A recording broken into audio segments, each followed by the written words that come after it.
Hey guys, welcome back to my channel. So I uploaded. Oh, what's happening? This is part 2 of 5. Sorry guys, I uploaded the part 1 of this. I've uploaded it, so go look watch the part 1. But of course, it's not a must. I have to watch it sequential rather.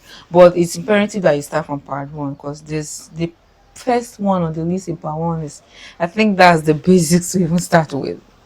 So this is 5 things to look out for in a man who would make a good intimate partner. So if you want a man that is nice in the bedroom, these are 5 things that you should look out for. So this is making it a total of 10 if you combine the one in part 1 and this. So go watch that one. I'll try and see if I can leave the link of part 1 in the description. So yeah, let's go. This is part 2 of 5 things you look out for in a man who would make a good intimate partner as a Christian woman.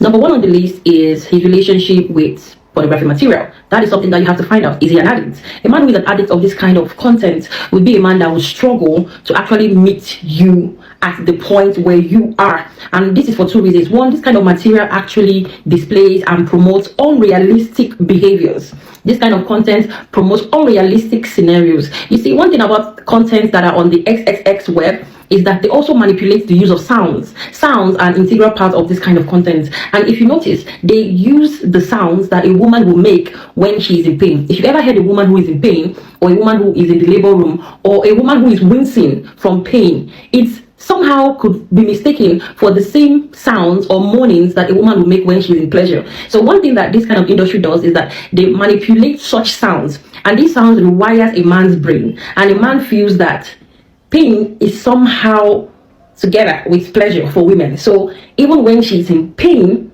it's like a ringtone for them, because if you have consumed this kind of material a lot of times, it's almost like there is no difference for you. And that is, it's actually a very deliberate thing that the industry does. And that is why sometimes when you see some videos of maybe a man performing these acts and it is leaked online, and you can hear the woman in the bedroom crying or wincing or begging to stop, you will see the comment section and you will see some men say, fire and well, give and well, pound down, this one, that is a symptom of people who have consumed pornographic material in unhealthy amounts. So, and they are hearing that woman who is crying or wailing from these acts, they are interpreting it as a job well done. So they will tell the men, yes, give and well, wire ham, wipe ham, lash ham, you see those kind of words, pounds, bim, things like that. So you need to find out this one though. I don't know how you're going to find out, but you need to find out if he's among this type of brothers or people. It means that is how he's going to be interpreted a job well done, by pounding, smashing, breaking, destroying, all these kind of very crazy terminologies. That's what you're going to be getting. That will be a lot. So watch out for that. The second thing that I'm going to talk about, this one is a no-brainer. It's basically care. Care is very important. Somebody who is caring. And caring, a large part of caring is actually consideration, right? And the reason why I'm telling you this is because when you get married as a woman, sometimes you would need other things to be moved around for you to get into a space of intimacy. So if you're married to someone who is not caring, that would be a person that will still expect 1 or 2 things without helping around. And that's why it looks like sometimes women are constantly tired, because I just go home, I'm cooking, I'm done cooking, I've cleaned the whole house, the kids, and the guy is just sitting around and waiting for the time when he's going to, do. And what that happens is that it builds this level of resentment. You hear women say the only thing that you know is to be pounding, the only thing that you know is to be knacking. That is the only thing that you know. It creates resentment. So for you to have a very good experience continuously, right, not just in the honeymoon phase, but continuously, you need to have a partner that cares, a partner that already sees you and wants to start moving things around, so that you can get into that space where you can actively participate in the bedroom. Not somebody who doesn't really care. They haven't helped you with anything, they haven't helped you move anything around, and they just want to start doing, and you're like, look, I just finished cooking rice, I just finished, please allow me. You hear women react that way, and before you know it, they start resenting that partner, because they feel you do not do anything. You wait for me to do all of the work, all of the housework. You don't care about me, you don't consider me, you just wait for when it's time to then do the knacking. That's when you will now start saying, no, be caring. So a person who is not caring is someone that you may have a hard time working with. Now let's move on to the third thing. The third thing on the table actually is playfulness. I know a lot of people like, playfulness. Yes, a person who is playful, you can find out or discover or know a brother who is playful. So see, the thing about sex is that it's not very serious. If you come in with this seriousnness, we're very serious, you would create a tensed environment for a proper experience with the two people in that marriage. If any of you are too serious, you are with that. No, in the bedroom there should be a lot of play. There should be a lot of play, humor, joy. It helps make the whole environment relax. Somebody's just joking and like, oh, things like that. You're laughing, you're happy. It helps your brain activate these hormones. You are in a happy place, you're joyful, and things like that. Also, when somebody is playful, they are more, readily acceptable of different kind of explorations, because again, sex is not that serious. It's supposed to be this thing where the both of you enjoy each other. It's fun, right? So keep it fun, keep it playful. And for you to do that, you need a playful partner, a playmate, right? Number 4 is how he speaks about women and their bodies. Let me give you an example. So let us say there is a video online that you guys are watching, or you are at a place and you see women who are dressed with like short skirts, crop tops, and maybe their skin is exposed and there are like stretch marks or dark inner thighs, things like that, or the breast looks uneven, or the breast small or big, and you see him having this, which kind of body be this? How woman go get this kind of body? How a man who is judgmental about women's bodies will give you the worst experience ever. That is a man who has unrealistic standards of women's bodies, and that will be somebody who will always be judging you under the light. Why do you have stretch marks on your thighs? Why do you have stretch marks on? These are men that will eat into your self-esteem, because the sexual experience is an experience where you need to be vulnerable, because you're going to be naked, you're going to be involved in all of these things. You don't want a partner who is always scanning and looking and like, why the thighs, your inner thighs dark like this? Why? And then the man that is talking, his nyash is black, and you are holding yourself. You're like, if I tell this man how his body is now, he will say that I have thoughts, right? So the thing about judgmental people is that they do not have self-awareness. They do not have that understanding that they also are not perfect on their bodies. Men like that don't see themselves for what it is. They are just judging you. You don't want to marry a man who judges people. And how you know is how they judge other people's bodies, because your own is not exposed now. He's not seeing the stretch marks on your thighs, and then he will look at women who are wearing crop tops or short skirts and they'll be like, see how this one be.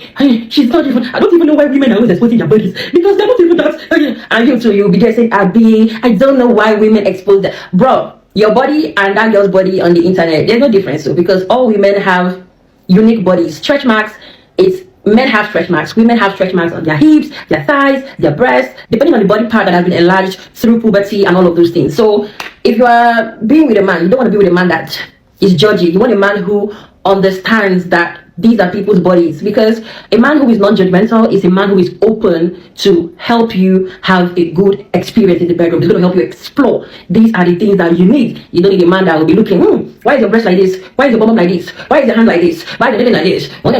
And then the person that is saying it gets you for body, that kind of thing. So number 4 is very important. And there are ways you can find out men who are judgy of women's bodies, who talk down on women's bodies. This one is very easy to find out. So don't make that mistake.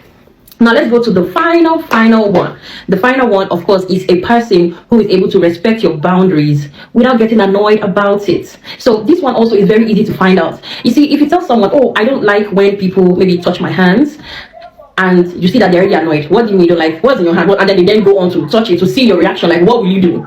You don't want to be with that kind of man who wants to find out what you do if they do something. Somebody who is very daring and disrespectful of your boundaries. If you say, I'm not comfortable sitting down here, I'm not comfortable this, he should not be annoyed or angry about it. He shouldn't take it as a personal attack on his person. People who twist boundaries to be like, oh, so are you saying that my hand is dirty?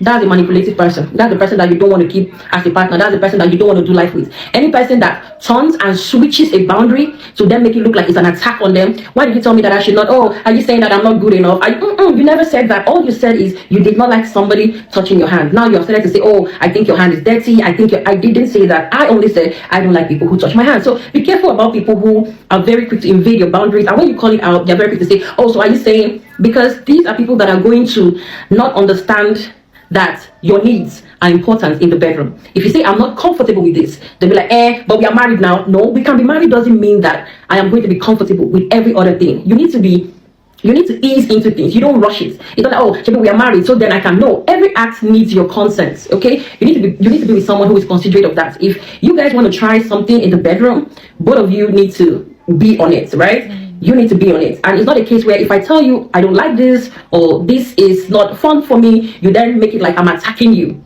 right? You then make it like, oh, I'm fighting you. So you're saying that, no, I just said I don't like this act. I just said I'm not comfortable with this. We've tried it. I don't like it. I don't want it. You should be with somebody who is willing to listen to these things, someone that respects your boundaries, because the sexual experience is all about respect. It is respect that creates safety.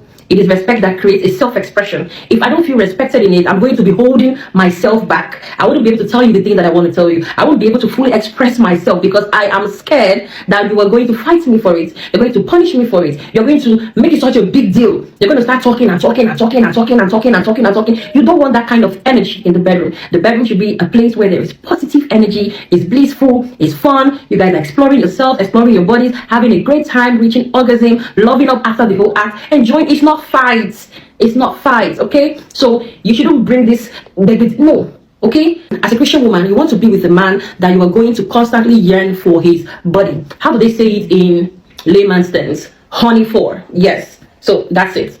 I think this is the final part. Of course, I can do other parts for this video, but this is basically the summary. So yeah, I hope you've learned a great deal. I've learned a lot. Have you? Like, which one to keep by surprise? Well, this woman. It's funny how all these things are things that we know, but we've not.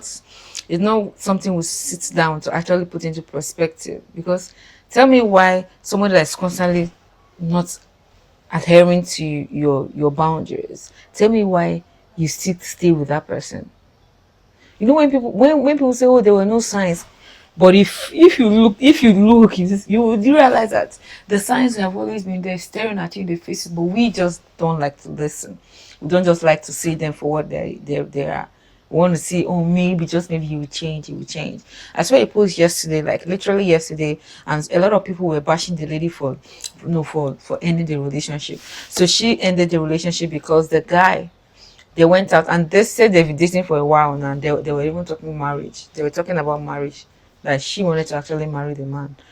They went out to buy something. Happened in my country actually. They went out to buy something. So when they finished buying and they gave the vendor money, the vendor now gave them the balance. That this guy literally counted the balance. She was saying it. The guy counted his balance and realized that the vendor gave them excess. But you know what he did? He didn't return the excess. Even when she prompted him and said, but you know this is excess. She gave you more than necessary. The guy said, yes, that's a mistake, not his fault. That it just dawned on her that this is the person she would have married, that there is no way she's continuing this with this person. Someone that knowingly refuses to give people what belongs to them. Like, you don't even know if this money is part of the gain for that day. You don't even know. Some people, their gain for the day is just little. This is someone that knowingly did that. You think the person will not turn on you and do you. Some person was saying, so because of this little mistake. That's the thing. It's not little. That in itself tells you who that person is. So there are things we ought to watch out for. You don't need to ask them. Watch out the way they behave around people. Those are things that you should be watching out for. But let me know in the comment section which one was it for you. And open your eyes. Yeah, open your eyes. Don't forget to like and subscribe, guys. Bye.